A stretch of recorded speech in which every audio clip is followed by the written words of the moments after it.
আজকে প্লেন খানা হালকা মসুর ডাল করেছি আর আলুর খোসার বড়া।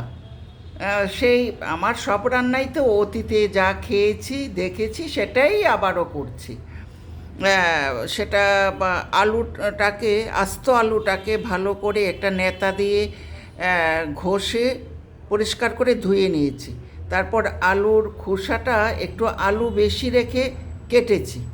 কাটার পর সেই খোসাটাকে শিলনোড়িতে একটু থেতো করে নিয়েছি, লম্বা করে কাটা ইয়েটাকে করার পর এটার মধ্যে দিলাম পোস্ত, একটু হলুদ, স্বাদ মতো চিনি, কাঁচা লঙ্কা, মৌরি আর নুন আর হলুদ দিয়ে ভালোভাবে বেসনের মধ্যে মেখে নিয়েছি।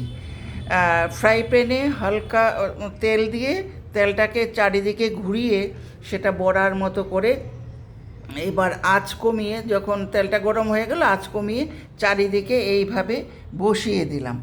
এবার হালকা আঁচে এক পিঠ হয়ে যখন গেল আবার উল্টো পিঠটাও এইভাবে দিয়ে লাল করে নামিয়ে নিলাম।